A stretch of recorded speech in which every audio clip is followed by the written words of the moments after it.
Anaïs se fait des films. Se fait quoi? Anaïs se fait des films. Qui se fait des films? Anaïs se fait des films. Salut tout le monde, bienvenue dans le nouveau format d'Anaïs se fait des films, un format que vous pourrez retrouver tous les week-ends dans lequel je réponds à une ou plusieurs de vos questions. Si vous avez envie de me poser une question, vous pouvez me l'envoyer à l'adresse mail podcast@slate.fr. Par message vocal, c'est mieux, mais si vous êtes un peu timide de la voix, vous pouvez aussi juste m'envoyer du texte. On va lire toutes vos questions et puis j'essaierai de répondre à toutes les questions dès que j'en ai la chance. Et cette semaine, on démarre avec Amy, qui nous a envoyé un petit message vocal.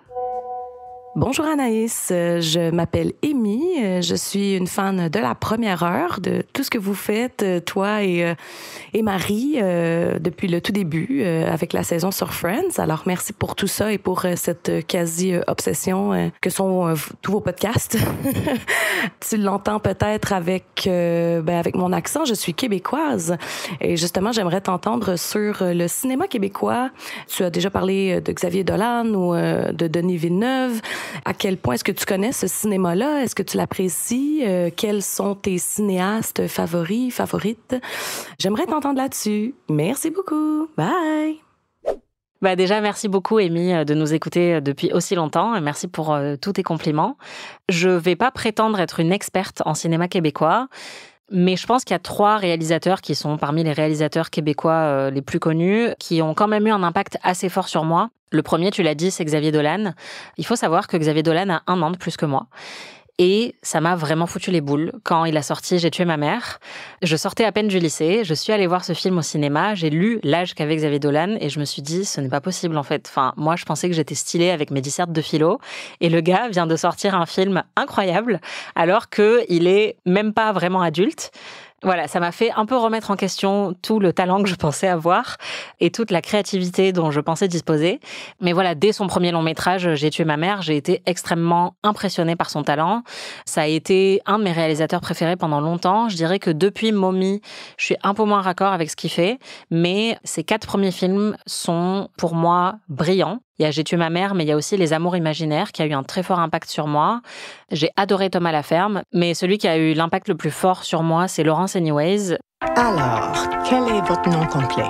Laurence Emmanuel James Alia.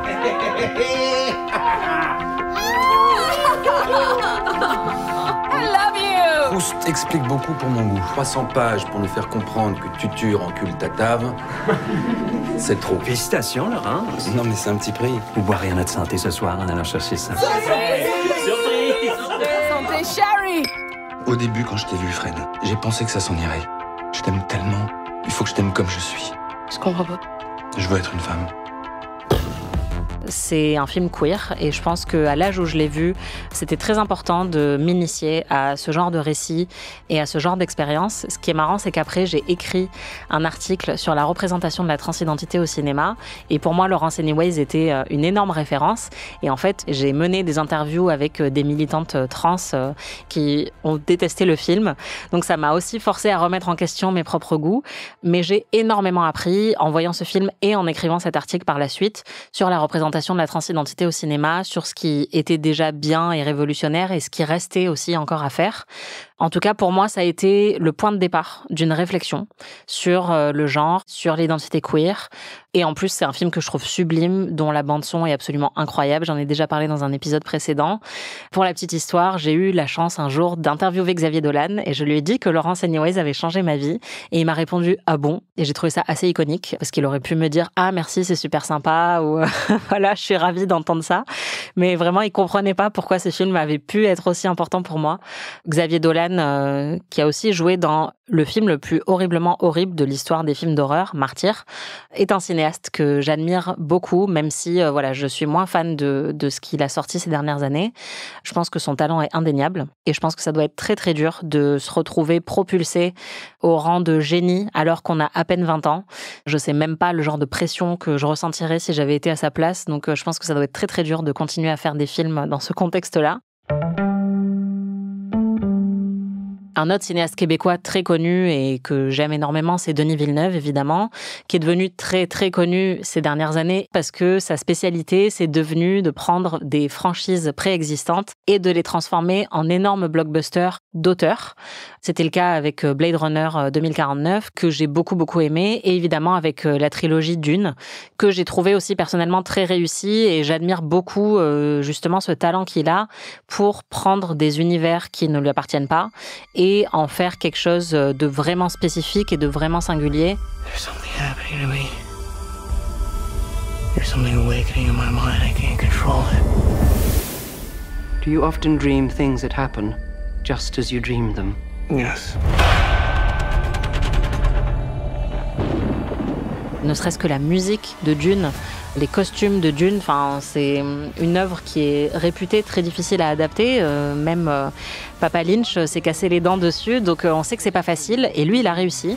Et il a réussi à en faire un succès assez grand public aussi, tout en ayant quand même une patte artistique très affirmée. Donc rien que pour ça, je suis très admirative.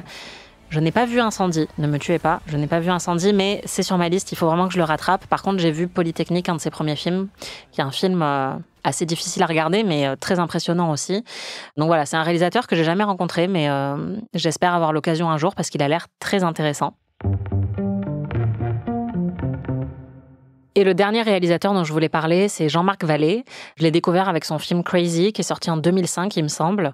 Là aussi, un film queer qui a été une énorme claque. Aussi un film avec une bande-son très mémorable. C'est très beau. Contrairement au père de mes amis qui étaient tous banals et sans intérêt, le mien était le meilleur au monde. Pour refuser la plus belle chose qui peut t'arriver dans la vie, d'avoir des enfants. Il n'y a rien de plus beau.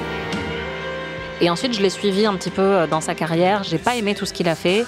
J'ai beaucoup aimé Wild, par exemple, qui était l'adaptation d'un livre que j'adore. Il y avait Demolition, dont j'étais beaucoup moins fan. Par contre, Dallas Buyers Club lui a permis d'être oscarisé. Et c'est un film que j'avais bien aimé, même si c'était clairement un projet à Oscar. Mais on lui doit une partie de la connaissance. Donc rien que pour ça, je lui suis très reconnaissante. Il est décédé en 2021 et je dois avouer que c'est un décès de cinéaste qui m'avait pas mal affectée. Parce que voilà, j'avais l'impression d'avoir suivi sa carrière depuis longtemps, tout en devenant moi-même critique ciné. Et je dirais que ce qui m'est resté le plus dans sa filmographie, c'est sa manière de monter, puisque Jean-Marc Vallée est aussi monteur. Il avait une manière très spécifique de travailler qui était peut-être pas très conventionnelle, dans le sens où il n'avait pas trop recours au blocking, donc au fait de positionner les acteurs dans le cadre, il les laissait évoluer de manière naturelle, ce qui peut être très compliqué à gérer quand on réalise, mais lui le faisait très très bien. Et il avait souvent recours à un montage très particulier où pendant une scène, il allait insérer des plans très très courts, des pensées qu'ont les personnages au moment où ils sont en train de vivre la scène. Donc c'est un peu comme un montage subliminal. Et il y a même quelqu'un qui a trouvé un nom pour cette technique-là, qui a appelé ça les thought cuts, donc le montage de pensées. Et si vous regardez les films de Jean-Marc Vallée, vous verrez qu'il y a recours quasiment tout le temps. Par exemple, dans Wild, le personnage de Reese Witherspoon refoule énormément de choses qui lui sont arrivées. Et pendant qu'elle est en train de faire sa randonnée, elle va avoir des flashs soudain de rencontres sexuelles qu'elle a eues avec des gens dans lesquels elle s'est sentie humiliée. Et donc souvent, avec ces petits flashs comme ça très rapides, on va avoir accès à l'intériorité des personnages. Moi, c'est une technique de montage qui m'a toujours frappée. Et l'utilisation la plus magistrale qu'il a faite de cette technique de montage, c'était pas dans un film, mais dans une série, une mini-série, Sharp Objects, qui était diffusée sur HBO. What if after you die, part of you goes to heaven, part of you stays here, just to see how things turn out. Wind Gap. There was a murder there. Another one's missing now. Get me a story. Andrew, are you dangerous? C'est selon moi un chef-d'œuvre, c'est une série très très sombre et on a une héroïne là aussi qui refoule beaucoup de choses et le montage jouait tellement bien sur tout ce qu'elle contenait en fait et sur toute la violence qu'elle ressentait mais qu'elle voulait pas forcément montrer à l'extérieur. Voilà, moi c'est ce que je retiens encore aujourd'hui de Jean-Marc Vallée, c'est son utilisation du montage et de la musique. On a parlé de musique récemment dans le podcast, mais la bande-son et la supervision musicale de Sharp Objects est incroyable, surtout si vous aimez Led Zeppelin. Donc voilà, c'est 3 cinéastes qui occupent quand même une place assez importante dans mon petit panthéon cinéphile. Donc je suis loin d'être une experte en cinéma québécois. Par exemple, je connais pas bien le cinéma de Monia Chokri. Je sais que j'ai encore plein de choses à découvrir. Et d'ailleurs, si vous avez des recommandations à me faire de films qui seraient peut-être un peu moins connus, réalisés par des cinéastes québécois, je suis totalement preneuse. Mais voilà, Amy, j'espère que ça répond à ta question. Et merci beaucoup, en tout cas, de m'avoir demandé mon avis parce que j'adore parler. Merci Amy, merci à tout le monde d'avoir écouté ce nouvel épisode. J'attends avec impatience vos nouvelles questions. Encore une fois, l'adresse c'est podcast@slate.fr. En attendant, on se retrouve pour un gros épisode normal qui sortira ce vendredi et dans lequel je vous parlerai du festival de San Sebastian. À très vite. Anaïs se fait des films est un podcast d'Anaïs Bordage, c'est moi, produit par Slate Podcast. Production éditoriale, montage et réalisation Aurélie Rodriguez.